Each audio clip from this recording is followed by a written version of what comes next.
Welcome everyone to 28th episode of A to Z WordPress Customizations Page Builder Guru. আমরা শিখছিলাম যে SEO5 theme ব্যবহার করে আমরা কীভাবে একটা এজেন্সি ওয়েবসাইট ক্রিয়েট করতে পারি। তো তারই ধারাবাহিকতায় আমরা থিম অপশন এগুলো সব আমরা কমপ্লিট করে ফেলেছি, দেখেছি যে কোথায় কী আছে। তো আমরা এখন তারই ধারাবাহিকতায় পেজ থেকে ক্রিয়েট করা শিখব। সো আমি প্রথমে চলে যাব হচ্ছে অল পেজেসে। তো অল পেজে আসার পর দেখা যাচ্ছে যে WooCommerceের কিছু ডিফল্ট পেজ অলরেডি ক্রিয়েট হয়ে আছে, বাট আমরা স্যাম্পল পেজ এটাতে কাজ করব। তো এটাকে আমরা সরাসরি দেখা যাচ্ছে যে WP বেকারি পেজ বিল্ডার দিয়ে এটাকে আমরা এডিট করতে পারবো। তো সেটাতে চলে যাচ্ছি। আমরা স্লাইডার রেভলিউশন দিয়ে সুন্দর সুন্দর স্লাইডার ক্রিয়েট করতে পারি। তো স্লাইডার ক্রিয়েট করে সেটাকে হচ্ছে হোম পেজে রাখতে পারি।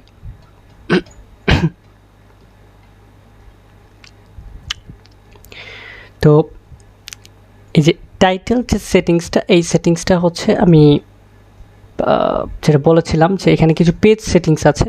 তো আমি পেজ সেটিংসগুলো আমি আপনাদেরকে আগে দেখিয়ে আসি একটু। যেটা হচ্ছে একটা পেজের ব্যাক এন্ড সেটিংস থেকে পাওয়া যায়, যেটা হচ্ছে এডিট পেজ যে অপশনটা। আমরা তো WP বেকারি পেজ বিল্ডারে চলে আসছিলাম, এডিট পেজ যে অপশনটা, ওই পেজ মানে এডিট পেজ অপশন থেকে যেটা কিনা পাওয়া যায়। তো আসার পর দেখা যাচ্ছে যে প্রত্যেকটা পেজে এই সেটিংসগুলো আছে। লাইক প্রথম আছে পেজ লেআউটটা কেমন হবে, মানে থিমে যদিও এই সেটিংসগুলো আছে আমাদের, তবুও থিমে থাকা সত্ত্বেও আমরা চাইলে প্রত্যেকটা পেজের জন্য ইন্ডিভিজুয়াল সেটিংস করে দিতে পারি।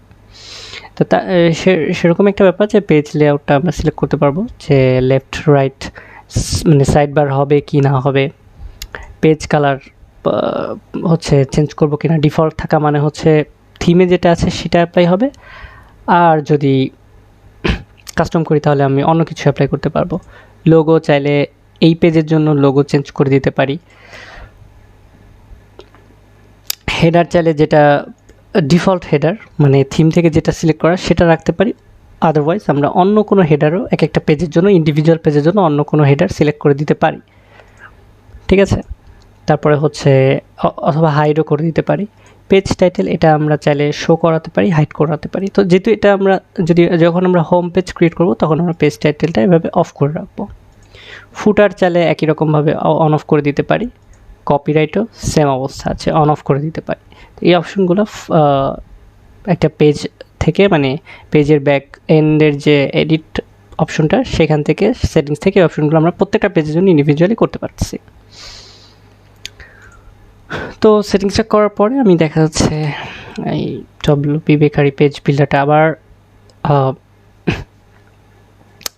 করব, রিলোড দিব। রিলোড দিয়ে আমরা কিছু সেকশন ক্রিয়েট করব। হোম পেজে আমরা যেসব সেকশনগুলো থাকতে পারে সেই সেকশনগুলো ক্রিয়েট করব, এবং অবশ্যই যেহেতু আমরা অলরেডি WP বেকারি কাজ জানি বা WP বেকারি সম্পর্কে আমাদের কমপ্লিট একটা আইডিয়া আছে, সো আমরা কী করব যে এই থিমের কি কি ইন্ডিভিজুয়াল এলিমেন্ট আছে বা থিমের আলাদা কি কি এলিমেন্ট আছে সেই এলিমেন্টগুলো নিয়ে একটু আলোচনা করব। তো সেটার জন্য আমাদেরকে কি করতে হবে, লাইক ওয়ার্ডপ্রেস উইজেট, স্ট্রাকচার, সোশ্যাল কন্টেন্ট। এখানে আসলে কন্টেন্টে আসলে আমরা মোটামুটি পাবো। তারপরে দেখা যাচ্ছে যে অলে গেলে আমরা পাবো যে এখানে কিছু কিছু এলিমেন্ট আছে যেগুলো হয়তো এটাকে কী বলে যে ছাড়াই আমাদের ডিফল্ট WP বেকারিতে যেটা থাকে সেটা ছাড়াই কাজ করবে, এরকম একটা ব্যাপার। মানে ডিফল্ট WP বেকারিতে যে এলিমেন্টগুলো থাকে সেগুলো বাদেও আমাদের দেখা যাচ্ছে যে মানে থিম থেকে কিছু এলিমেন্ট আসছে, যেমন এই যে এখানে কন্ট্যাক্ট ফর্ম এইটা আসছে। তারপরে দেখা যাচ্ছে যে আমরা কিছু সেটিংস, এটা আমরা জাস্ট দেখি যে আসলে কিভাবে আসছে বা কি কি করা যায়। তো দেখা যাচ্ছে কি যে আমরা তাহলে এলিমেন্টগুলো একটু দেখবো যে কি কি এলিমেন্ট এক্সট্রা আসে। তো এখানে অ্যাকচুয়ালি আমি অন্য একটা ওয়েবসাইটে সুইচ করেছি, বিকজ আমার ওই ওয়েবসাইটটাতে যেখানে আমার ডব্লিউপি বেকারি ইনস্টল দেওয়া আছে এবং এসইউফআই থিমটা ইনস্টল দেওয়া আছে, ওখানে আসলে থিমের সাথে বিল্ডারটা সিঙ্ক করছে না। তো মেবি এটা হচ্ছে রং বিল্ডার বা রং থিমের কারণে হতে পারে। এটা আমি কারেক্ট ফাইলটা আমি দিয়ে দিব। তো আমি ওইটা আর নতুন করে সেট আপ না করে আমি এখানে হচ্ছে এসেছি। সো এটা উইয়ার্ড লাগার কোনো কারণ নাই যে হঠাৎ করে ডোমেইন চেঞ্জ হয়ে গেল বা হেডার ফুটার কেন চেঞ্জ হয়ে গেল। এটা আমি জাস্ট অন্য একটা ওয়েবসাইটে এসে এটা দেখাচ্ছি। তো আমাদের যদি দেখি যে WGL blog module, WGL module, এই দুইটা জিনিস হচ্ছে আমাদের নতুন এসেছে থিম থেকে। আর বাকি যেগুলো আছে সেগুলো হচ্ছে ডব্লিউপি বেকারির ডিফল্ট। সো আমরা যেটা করি যে এখানে প্রথম হচ্ছে সার্ভিস যে অপশনটা সেটা আমরা দেখব। তো সার্ভিসের জন্য আমাদের এখানে চারটা এলিমেন্ট আছে যেখানে আমরা সার্ভিস অ্যাড করতে পারি। কিভাবে? তো জাস্ট আমরা এখানে সার্ভিস সেটিংসে আসলাম, আসার পর হচ্ছে সার্ভিসের অ্যানিমেশনটা কি সেটা দিলাম, অ্যালাইনমেন্টটা দিলাম। ফ্রন্ট সাইডে হচ্ছে ফ্রেম থাকবে, কি থাকবে, টাইটেল কি থাকবে, তারপর ডেসক্রিপশন কি থাকবে। এটা হচ্ছে লাইক আমি এখানে দিলাম ওয়েব ডেভেলপমেন্ট। তো টাইটেল কালারটা আমি হচ্ছে ব্ল্যাক করে দিলাম। ওকে, সাদাই থাকুক।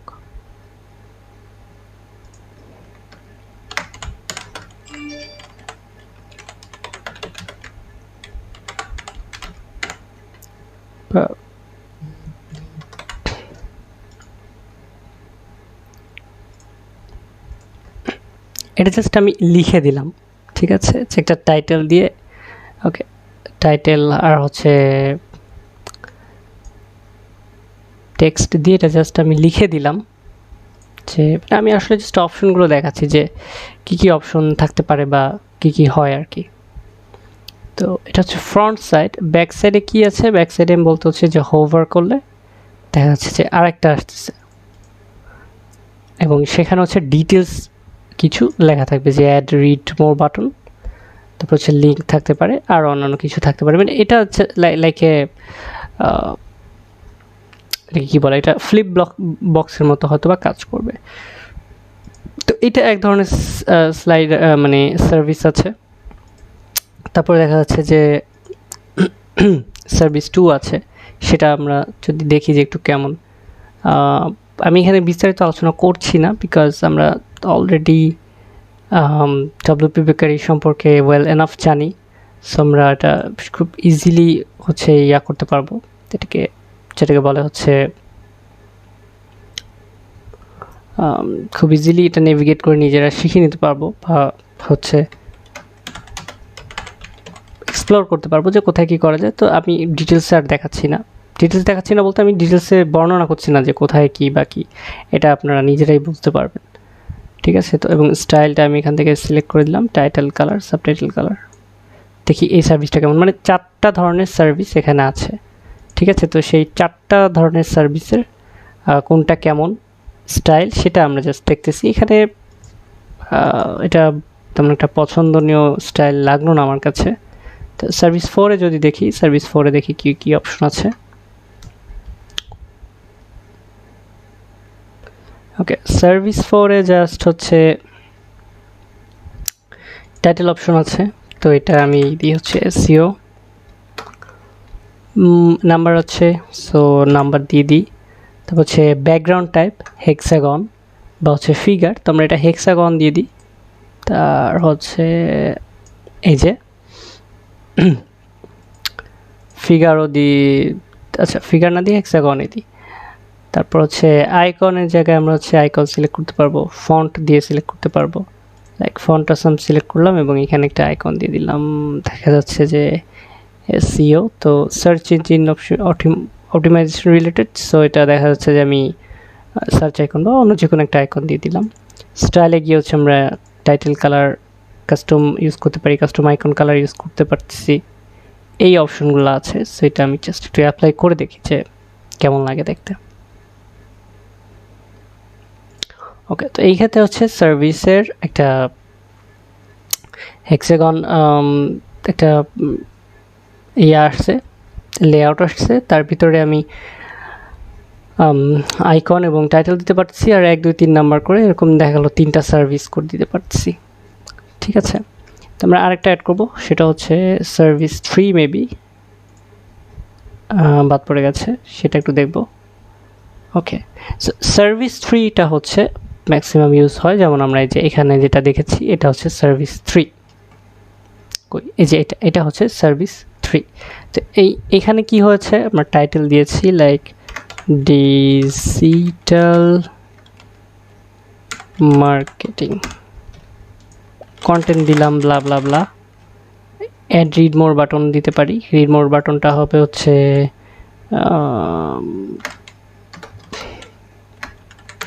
শো মোর বা যে কোনো একটা টেক্সট দিতে পারি, লিঙ্ক দিয়ে দিতে পারি।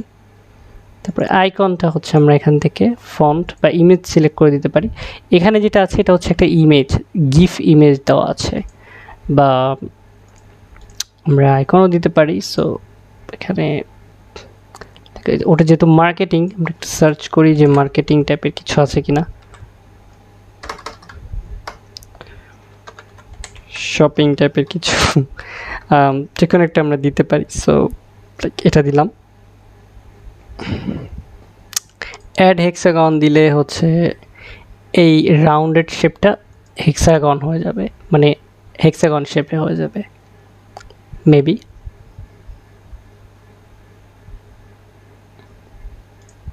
তারপর স্টাইলে গিয়ে হচ্ছে আমরা কাস্টম টাইটেল, মানে টাইটেল কালারটা কাস্টম করে দিতে পারছি। তারপর হচ্ছে কন্টেন্ট কালারটা চেঞ্জ করে অন্য কালার দিতে পারছি, আইকনের কালার চেঞ্জ করতে পারতেছি, এইগুলাই। ঠিক আছে, তো সেভ করে দিলে এইটা কিন্তু পুরো একটা সার্ভিসের সেকশন। তো এইটা আর এইটা, এই দুইটা মূলত আমরা সার্ভিসের সেকশন হিসেবে মানে ডিজাইন করার জন্য এই দুইটাই মোটামুটি আমরা ইউজ করতে পারি। তো পরবর্তীতে যদি আমরা একটা রোতে আসি, আমরা চাচ্ছি যে পরে এই সেকশনটা দেখানোর মতো তেমন কিছু নাই, বিকজ এখানে জাস্ট একটা ইমেজ, এই পাশে টাইটেল, এবং এখানে হচ্ছে টাইটেল এবং হচ্ছে টেক্সট দেওয়া। তো আমি একটু শর্টে এটা দেখাই, লাইক এখানে কী কী আসবে। আমরা যদি WGL মডিউল থেকে যাই, তো এখানে দেখা যাবে যে একটা বাটন আছে, এবং এই বাটনটা হচ্ছে এইটার কারণ আমরা ওই SEOify ওয়েবসাইটে যে বাটনটা ব্যবহার করছি, এখানে কিন্তু একটা অ্যানিমেশন আছে। অ্যানিমেশনটা কেমন, যে হোভার করলে মানে এমনিতেও গ্রেডিয়েন্ট কালার, আবার হোভার করলে কালারটা চেঞ্জ হচ্ছে। তো এই যে অ্যানিমেশনটার জন্য কিন্তু আমি যদি WP বেকারির ডিফল্ট বাটনটা নিই তাহলে হবে না, আমাকে এই বাটনটা নিতে হবে। তো এই বাটনটা আমি একটু দেখাই। তারপর হচ্ছে ইমেজ তো আমরা সিম্পলি ব্যবহার করতে পারি। সো ডাবল হেডিং, এটা আমি একটু দেখাই। ফ্লিপ বক্স আমরা জানি যে এটা কি। সো এটা আমি জাস্ট একটু অপশনটা দেখাই যে কি কোথায় কি আছে। জাস্ট লোগো অ্যাড করা যাচ্ছে, ব্যাকগ্রাউন্ড কালার দেওয়া যাচ্ছে, টাইটেল ডেসক্রিপশন ব্যবহার করা যাচ্ছে, ব্যাক সাইডে আবার একই সেটিংস, এটাই। তো কই গেল ফ্লিপ বক্স, তো আমি আপাতত ইউজ করবো না। তো আমি এখানে একটা কাজ করব যে এই রোটাকে আবারও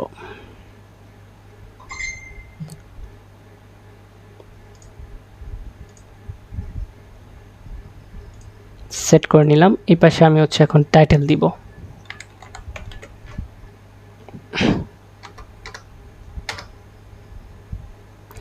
সিঙ্গেল ইমেজ দিব, সিঙ্গেল ইমেজে আমরা সাপোজ যে কোনো একটা ইমেজ সেট করে দিলাম, জাস্ট ফুল সাইজ করে দিব। আমরা এগুলো অলরেডি জানি কিভাবে কি করতে হয় বা কেন করছি। সো ইমেজের স্টাইলটা হবে হচ্ছে স্কয়ার,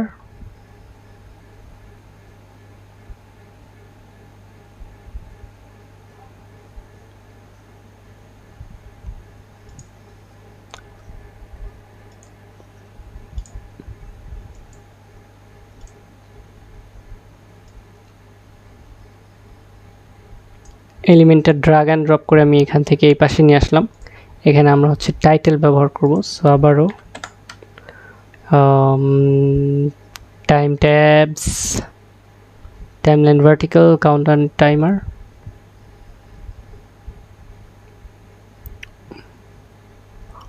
ওকে, WGL এর মডিউল থেকে আমি হচ্ছে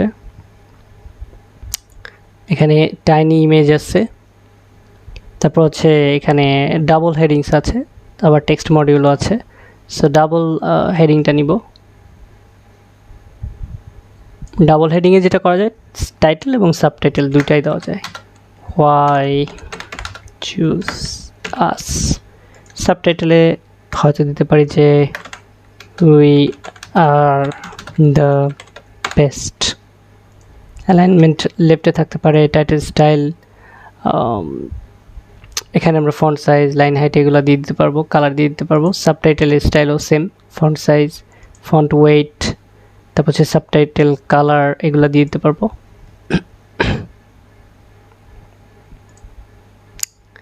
ঠিক আছে, এটা হচ্ছে ডাবল হেডিং এবং এটার স্টাইলটা এরকম আসতেছে। তো তারপরে হচ্ছে ব্যবহার করা হচ্ছে কি, text module, WGL text module, যেখানে হচ্ছে আমাদের ডিফল্ট কিছু টেক্সট থাকবে।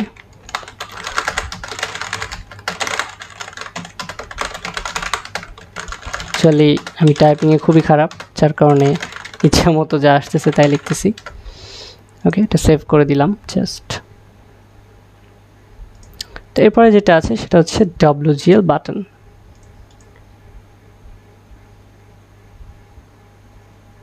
খুঁজে পেতে কষ্ট হলে এখানে BUTT বাটন দিলে, এইটা হচ্ছে WP বেকারি ডিফল্ট বাটন, এটা হচ্ছে WGL এর বাটন, মানে হচ্ছে আমাদের এই থিমের বাটন। সো থিমের বাটনটা আমরা ব্যবহার করব, কারণ এখানে আমাদের টেক্সট লিঙ্ক নর্মালি দিতে পারলো, এখানে আমাদের হচ্ছে স্টাইল আছে, লাইক আমরা এটাকে মিডিয়াম করে দিতে পারবো। তারপর হচ্ছে টাইপোগ্রাফি, কালার্স এসে হচ্ছে আমরা গ্রেডিয়েন্ট সিলেক্ট করতে পারবো। তো গ্রেডিয়েন্টের ক্ষেত্রে হচ্ছে টেক্সট কালার নর্মালি কী হবে, হোভারে কী হবে, ব্যাকগ্রাউন্ড কালারটা কী হবে, এইটা হচ্ছে দিতে পারবো। এবং সবচেয়ে ফান পার্ট হচ্ছে আমরা যেটা করতে পারছিলাম না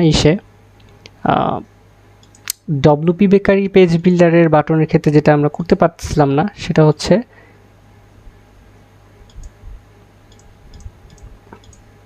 হোভার কালারটা সেট আপ করার অপশনটা পাচ্ছিলাম না, বা হোভার কালারের সেটিংসটা নাই। তো সেই ক্ষেত্রে আমরা এই বাটনগুলা মানে এই বাটনের এলিমেন্টটা যদি ইউজ করি, তাহলে কিন্তু আমরা হোভার ইফেক্টটা অ্যাড করতে পারছি। লাইক এইখানে স্টাইল যদি আমি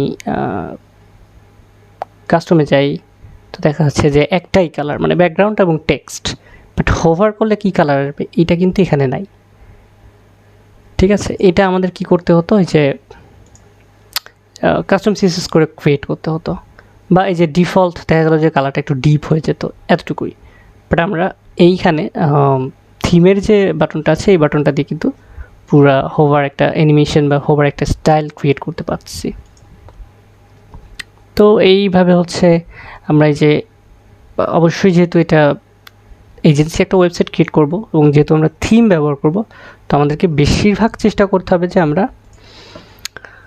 থিমের যে মডিউলগুলো আছে, সো সেই মডিউলগুলো ব্যবহার করার চেষ্টা করতে হবে বেশিরভাগই।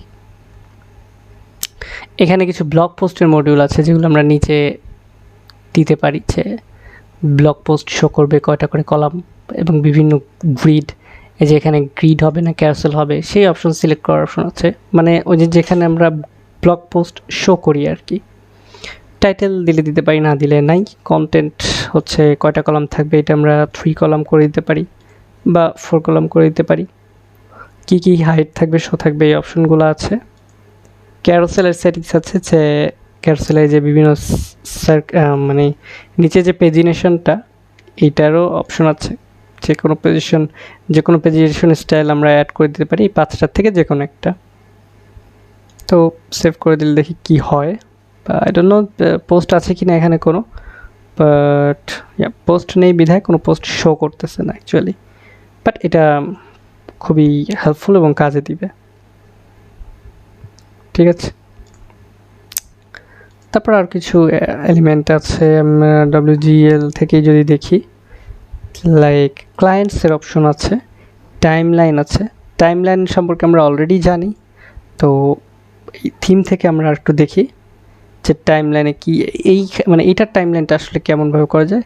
সিমিলার আমরা আপনাদের মনে আছে কিনা আমি জানি না, যে all in one add-ons use করেছিলাম ডব্লিউপি বেকারির ক্ষেত্রে, তো সেখানে একটা টাইমলাইন ছিল। তো এই টাইমলাইনটা প্রিটি সিমিলার সেটার মতোই, জাস্ট এখানে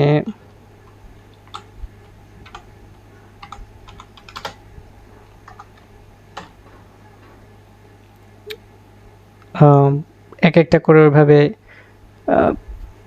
ইয়া করা যাবে।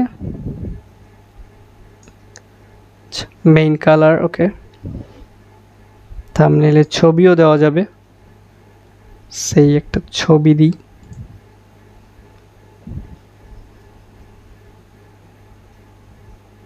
কি আসে আমরা একটু দেখি। আসলে টাইমলাইনের ব্যাপারটা তো আমরা জানি যে একটা হিস্টোরি, কোনো কোম্পানির হিস্টোরি টাইপ কিছু একটা দেওয়া হয়। তো সেটা হচ্ছে কি করতে হয়, কোন টাইমে এবং সেই টাইমে কী হয়েছিল, একটা টাইটেল, একটা ছোট্ট ডেসক্রিপশন, এইভাবে দেওয়া হয় আর কি, আমরা এটা অলরেডি জানি। সো এইখানে ওই প্রত্যেকটা টাইমলাইন মানে প্রত্যেকটা ইভেন্ট যেটা, সেটা আমরা যেরকম একটা দুটা করে পরপর অ্যাড করতে পারবো এবং তারপরে টাইমলাইনটা আমরা ক্রিয়েট করতে পারবো। তা এখানে আসলে ফ্রন্ট এন্ডে কেন শো করছে না এটা আসলে বুঝতে পারছি না, বাট এটা শো করার কথা, হয়তো বা আমাদের কোনো কালার ফিক্সিং ইস্যু বা কোনো কিছু এখানে রয়েছে। তো যেটাই হোক এটা কাজ করবে।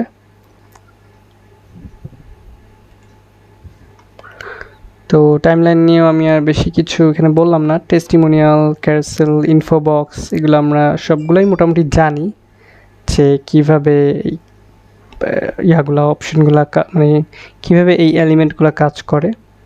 সোশ্যাল আইকনস, কাউন্টডাউন টাইমার, প্রত্যেকটা যে প্রাইসিং টেবিলে যদি আমরা যাই একটু, ওকে, কাউন্টডাউনটা কিন্তু আমাদের টাইমারটা কিন্তু অ্যাকচুয়ালি কাজ করছে, বাট ফ্রন্ট এন্ডে শো করছিল না কারণ এখানে অ্যানিমেশন আছে এবং এই যে হোভার করলে এই যে এখানে একটা সুন্দর অ্যানিমেশন দেখাচ্ছে।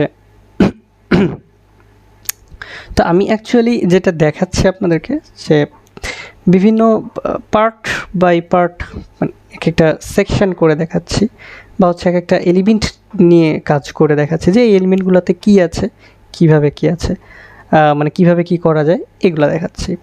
বাট আপনাদেরকে যদি আমি পুরো পেজ মানে এখানে একটা এজেন্সি ওয়েবসাইটে কমপ্লিট যতগুলো পেজ থাকতে পারে সেই পেজগুলো সব যদি আমার ক্রিয়েট করে দেখাতে হয়, তার মানে একটা ওয়েবসাইট বা একটা এই যে কী বলে এটাকে, একটা এজেন্সি ওয়েবসাইট দিয়ে আমার কোর্স কমপ্লিট করে ফেলতে পারবো আমি। তো অবশ্যই এটা মানে আপনাদের প্রয়োজন নাই যে আমি একটা কোর্সে শুধুমাত্র পুরো একটা ওয়েবসাইট করে দেখাই। তো বেটার হচ্ছে আমি এই যে একটা সেকশন দেখাচ্ছি, কিভাবে সেগুলো কাজ করতেছে এটা দেখাচ্ছি। তো আপনারা যখন একটা এজেন্সি ওয়েবসাইট ক্রিয়েট করতে যাবেন, আপনার কমপ্লিট ডিজাইনটা কিন্তু এই এলিমেন্টগুলো দেখে অ্যাপ্লাই করে করে নিতে পারবেন। তো সেকেন্ড ভিডিওটা আমি এখানেই শেষ করছি। নেক্সট ভিডিওতে আমি ফাইনালি কিছু পোর্টফোলিও কীভাবে অ্যাড করতে পারবেন, এফএকিউ, তারপর হচ্ছে আদার্স কিছু এলিমেন্ট যেগুলো বাকি পড়ে গেছে সেই এলিমেন্টসগুলো নিয়ে একটু আলোচনা করব। তো আশা করি আপনারা হচ্ছে ডিজাইন আইডিয়া নিয়ে এই ব্যাপারগুলা, যেমন এই যে এই যে সেকশনটা এটা করা হচ্ছে ইনফোবক্স দিয়ে, তারপরে এটা করা হচ্ছে কন্ট্যাক্ট ফর্ম 7 দিয়ে, তারপরে এটা হচ্ছে ব্যাকগ্রাউন্ড ইমেজ, তারপরে এই যে এই জিনিসটা কিভাবে করা হলো, এই ব্যাপারগুলো আমি আপনাদেরকে, তারপরে যে প্রাইসিং টেবিল, টেস্টিমোনিয়াল, এগুলো প্রত্যেকটা ইন্ডিভিজুয়াল উইজেট বা এলিমেন্টের কাজ, যে এলিমেন্টগুলো থিম থেকে এসেছে। সো এই সব এলিমেন্টগুলো নিয়ে আমি বাকি এলিমেন্টগুলো নিয়ে আমি নেক্সট ভিডিওতে আলোচনা করব, যাতে করে আপনারা পুরা এরকম কমপ্লিট ওয়েবসাইট ক্রিয়েট করতে পারেন। So till next video, thanks everyone.